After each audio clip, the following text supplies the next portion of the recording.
구로울의 윤 과장입니다. 총리님께 여쭙겠습니다. 참 이런 상황이 안타깝습니다. 네.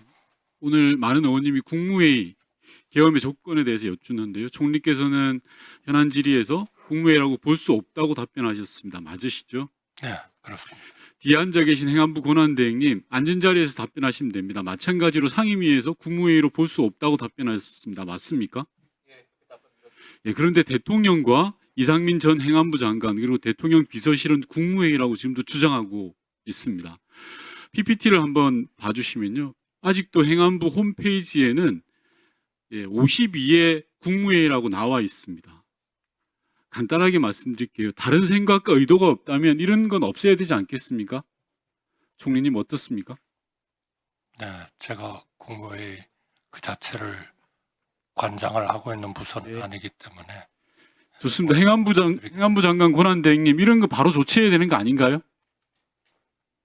제52의 국무회의가 버젓이 행안부 홈페이지에 남아 있으면 되겠습니까? 내용은 없는 상태. 네, 조치해 주시기 바랍니다.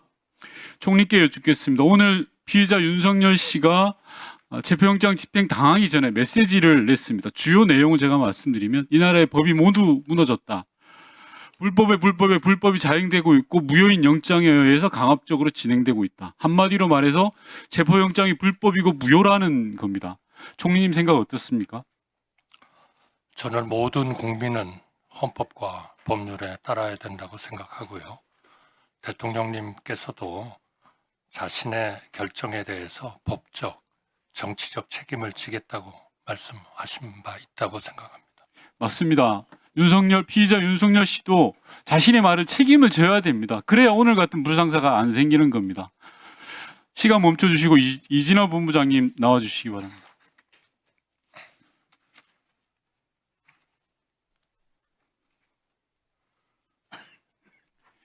본부장님, 대다수 경호관들이 대통령 한 사람 잘못 만나서 정말 고생 많았습니다. 저는 다수 경호관들의 충정을 믿습니다. 그리고 오늘 불상사 없이 일이 진행되었던 것은 경호관들의 합리적 선택이었다고 생각합니다. 경호처 내 대다수 경호관들은 체포영장 집행 과정에서 물리력을 동원해서 막아서는 안 된다라는 입장을 가지고 있었던 걸로 저는 알고 있습니다. 본부장님 맞습니까? 네, 제가 그쪽 임무에 전혀 관여를 안 하고 있어서. 좋습니다. 박종준 전 경호처장이 국수본 출석 당시에 윤석열 씨가 가지 않았으면 좋겠다. 출석을 사실상 막았다라는 제보를 받았습니다. 어떻습니까? 알고 계십니까? 그 사항은 자세히 알지 못합니다. 좋습니다. 13일 날 저녁에 윤곽근 변호사가 경호관 70명을 모아서 한남동 관저에서 일장 연설을 했습니다. 법적 권한도 없는 사실상의 불법 지시라고 생각합니다. 본부장님 어떻게 생각하십니까? 제가 기관 대표가 아니라서 제가 말씀드릴 본부장님 당당하게 이야기하셔야 됩니다. 대표 자격이 좋습니다. 그러면 본부장이 알만한 걸 제가 하나 물어보겠습니다. 본부장님 경호처에서 계속 근무하셨죠? 그죠? 네, 28년 했습니다. 좋습니다. 그동안에 수많은 경호처의 일부 지도부의 과도한 일탈 행위에 대해서 제보가 많이 왔습니다. 이게 진짜냐 하는 의구심이 들 정도의 사안도 많았습니다. 그중에 하나만 제가 확인을 하겠습니다. 2023년 12월 18일 경호처 창립 기념일 맞죠? 12월 17일. 네. 2023년 12월 18일 어간에 경호처 창립 기념일을 했는데 윤석열 대통령 생일과 비슷하다라고 해서 생일 파티로 둔갑시켰다라는 제보를 받았습니다. 경호 관련 유관기관을 모두 동원해서 소위 윤석열 삼행시 선발대회, 생일 축하 노가바, 경호처 합창 등이 있었고 해당 동영상도 있다고 본인 의원 확인했습니다. 맞습니까? 아닙니까? 장소까지 설명해 줘야 알겠습니까? 상설 기념일 행사를 했던 걸로 기억합니다. 그 자리에서 대통령 생일 잔치에 있었습니까? 없었습니까? 윤석열 삼행시 선발대회, 생일 축하 노가바. 대구적인 사항은 제가 기억이 하기가 쉽습니다. 아니 본부장님 29년 동안 몸담았던 경호처에 대해서 자신 있게 이야기하셔야 됩니다. 해당 영상도 지금 경호처가 소유하고 있다고 확인했습니다. 제보를 받았습니다. 어떻게 이런 일이 있습니까? 일부 경호처의 과잉 충성자, 권력에 줄을 대려고 하는 자들에 의해서 경호처가 이렇게 망가져서 되겠습니까? 선량한 경호관들이 피해를 입는 겁니다. 들어가 주시고요. 소방청장 나와 주시기 바랍니다.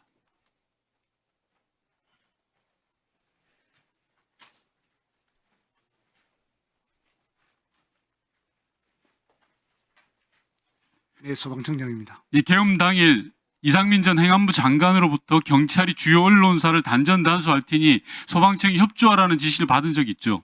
제가 조금 설명드리면요. 있는지 없는지만 말씀하십시오. 상임위에서 충분히 다뤘습니다. 다른 질의를 하려고 합니다. 단전단수를 경찰이 할 테니 소방청이 협조해라 라는 취지의 전화를 받은 적 있습니까? 없습니까? 단전 단수에 대한 협조 요청을 받은 게 있는가 소방청은 이렇게 질의를 했었고요.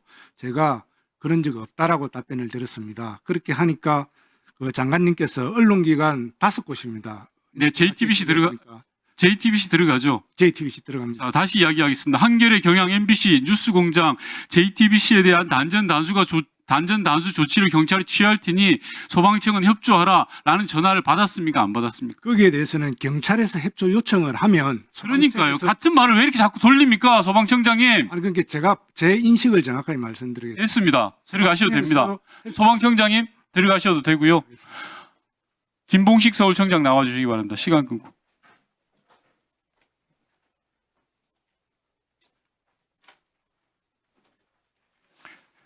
김봉식 청장은 계엄 당일 안가로 불려가서 대통령으로부터 계엄과 관련된 내용을 듣고 지시사항을 받았습니다. 경찰이 주요 언론사 단전 단수와 관련해서 이상민 전 장관으로부터 지시를 받았습니까? 아니면 대통령으로부터 지시를 받았습니까? 예, 의원님 현재 재판이 진행 중이기 때문에 청장님, 상세한 말씀 못 드림을. 서울경찰을 대표하는 청장입니다. 왜 그렇게 비겁하세요? 대통령 아니면 이상민 장관으로부터 분명히 지시를 받았잖아요. 받았습니까? 안 받았습니까? 그것만 이야기하세요, 그럼. 단전 단수는 처음 듣는 이야기입니다. 좋습니다. 그럼 그렇게 이야기하시면 네. 됩니다. 왜 재판 핑계를 댑니까? 안가에서 대통령으로부터 지시받은 내용을 이야기해 주시기 바랍니다. 앞서 말씀드린 바와 같이 수사 과정에서 상세히 말씀드렸습니다.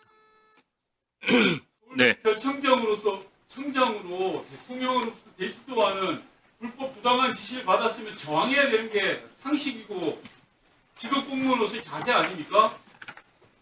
그 부분에 대해서 죄송하게 생각합니다. 자, 그러면 지금부터 잠시만 주목해 주시기 바랍니다. 제가 구독자분들을 위해서 선물 하나를 준비했는데요. 제가 항상 여러분들께 드리는 말씀이 있습니다. 뉴스만 평소에 잘 챙겨보셔도 돈이 되고 돈을 벌 수 있다라고 말씀을 드렸는데요. 여러분들은 여기 보시는 삼성전자 뉴스를 보고 어떤 생각이 드세요? 아니면 정치인들의 뉴스, 날씨 뉴스를 보고는 어떤 생각이 드시나요? 그냥 뉴스만 보고 끝내는지 아니면 이 뉴스를 어떻게 이용할 수 있는지 이 부분을 고민하고 계시는지를 되물어보고 싶습니다. 그 이유가 뭐냐 하면 제가 지난번에 여러분들께 뭐라고 말씀을 드렸었죠? 지금은 반도체 섹터를 눈여겨보셔야 한다고 말씀드렸습니다. 그리고 나서 이런 썸네일들 뉴스를 통해서 많이 보셨을 겁니다. 반도체 내용이 이슈가 됐을 때 부자들은 어떻게 생각한다? 반도체 관련주들은 뭐가 있는지, 어떤 종목이 가장 좋은지, 어디에 투자해야 돈이 몰리는지 자연스럽게 생각한다고 제가 말씀을 드렸죠. 그 이유가 뭐냐 하면 부자들이 봤을 때는 이슈가 곧 돈으로 이어지고 그 이슈가 나에게 돈을 벌어준다는 경험적 확신이 있기 때문에 부자들은 항상 이런 사회적 이슈를 관심 있게 챙겨본다고 제가 말씀을 드렸습니다. 이번에도 마찬가지인데요.